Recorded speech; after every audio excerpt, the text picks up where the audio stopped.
But I want to ask you something which we probably should have started with at the very beginning. How did you start your adventure with meat? What drew you into that world? Obviously, I know you were a successful home meat maker, but how that passion started? Because obviously it is a passion. Right, I can see how he's talking about it. How did that start? So I want to know about you as a meat maker.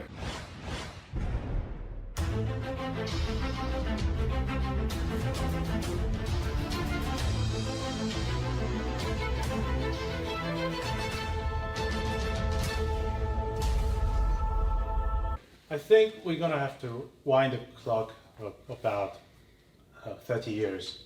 So when I was a small kid, probably less than 5 years old, I was in Italy for many years. I was growing throughout Italy, and then one of the things that I especially enjoyed and my mom used to do is whatever we had on our plate, whether it's fruit or maybe eating a grain biscuits for the breakfast, there was always honey. And for most of the time, fruits were kind of sour, bitter. It's not like very high sugar level like we get in Korea. So it was really necessary for me to to dip into whether it's sugar or honey. So I think that was a moment where I started growing this affection for honey, because it gives very sweet flavors also, but very warming and very attractive flavors within that, whether it's fruit or grain biscuits or whatever it is. So I tend to kept that habit of adding honey to all the sorts of food that I was taking it in. And then during the high school, when I wasn't really fond of drinking wine or beer back then, because I didn't acquire the taste for it, that's when I started using honey. I added honey to beer. I started adding honey to wine, and then by mixing those two together, we get something else. So, which in meat we call it something else. But yeah, so that's when I thought that, hey, why not make alcohol straight from honey instead of mixing honey into something else with something else. So yeah, I did some research on Google and YouTube, and there's this drink called Mead.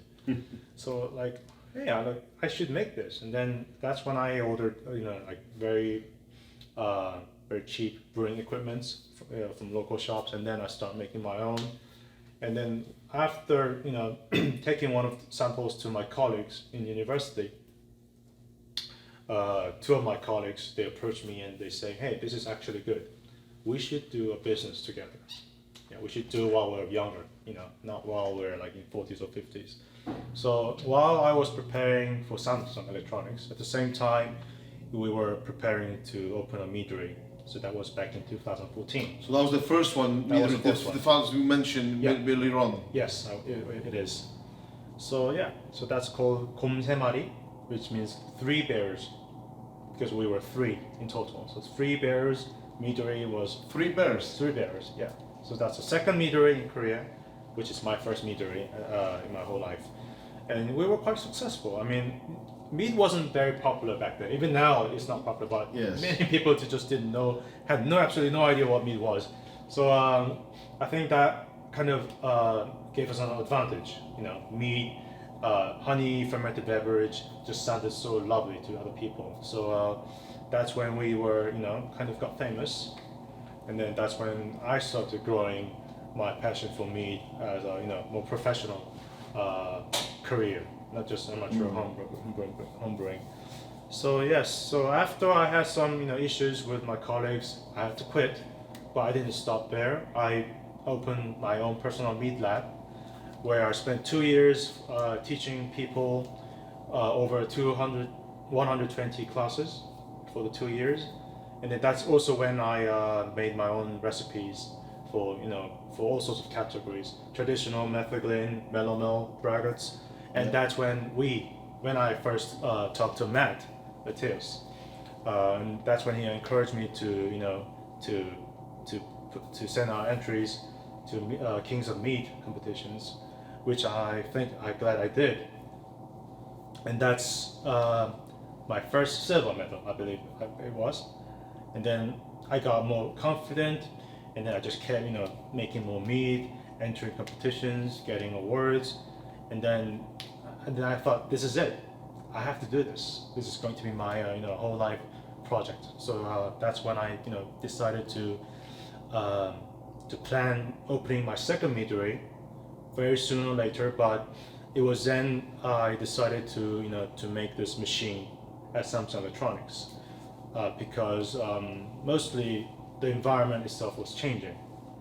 The COVID, and there's too many times that you're stuck with at home. So I thought this could be an item to start with, but then again, I think it's going to be a project that will fund my meadery. Am I okay to risk the statement that you approached Samsung to give you a hand to help you invest in this machinery, but in the back of your head you always had a plan to open a meadery? Yes, that's the plan. Brilliant. Yeah. And so I mean, especially hearing about how the European meat scene encourage you is really heartwarming, and it's fantastic. And we know quite a few people who actually went through that process, and they got that encouragement from the industry, and that gave him the boost to go and proceed that route. So I'm glad it worked out for you.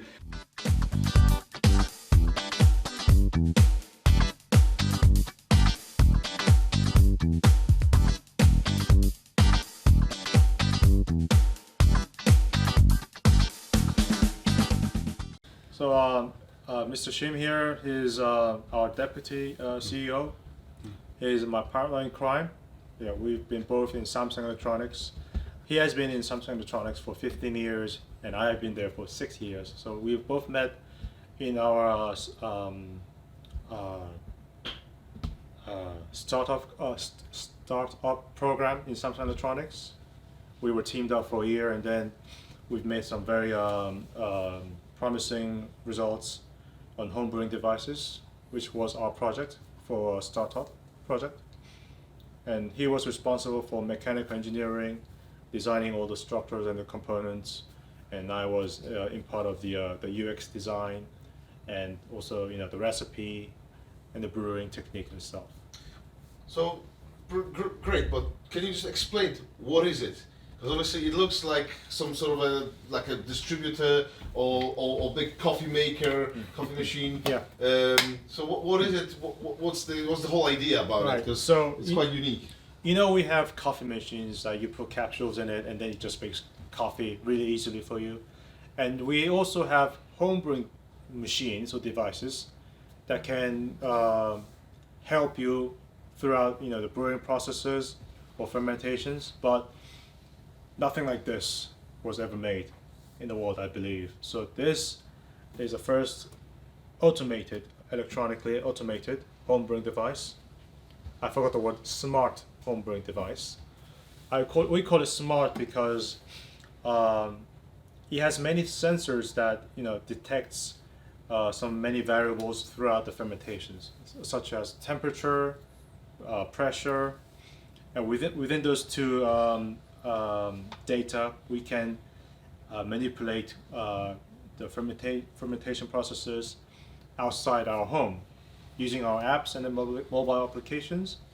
Yeah, we can make a beer, makgeolli, meat, or wine, depending what kind of ingredients you put in.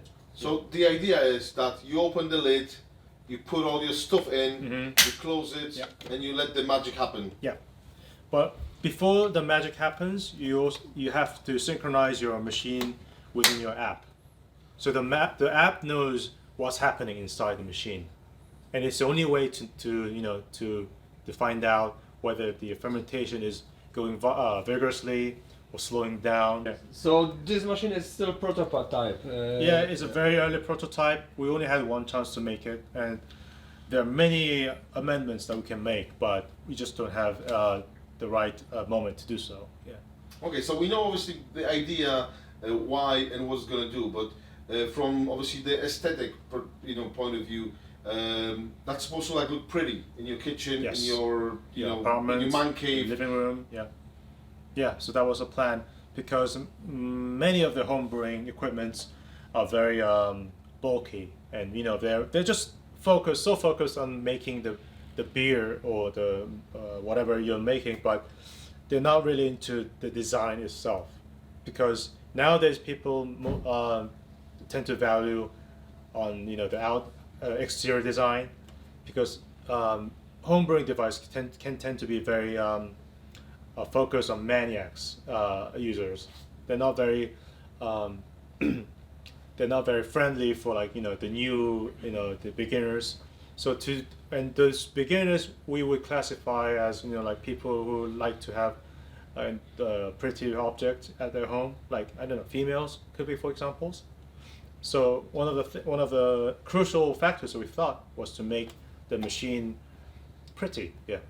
So guys, here we got the Booze and Bars Meadery in Korea. As you can see, it's not huge, but it's probably one of the largest in Korea anyway. With great ideas behind, so absolutely. we really surprised. We know Kwan and Shim before. We know the Meads, but we haven't realized, how much knowledge and concept is behind. So wow for Korea. So remember guys, if you like it or not, give us the thumb up, subscribe our channels to see more videos like that. Exactly, guys. That literally gives us the boost if you can encourage us, and maybe we can go even further beyond Korea, because I think this is so far is the furthest we've been. Yeah, and we like the Mead journey. So stay with us because we can show you much more in the future. Bye. Bye.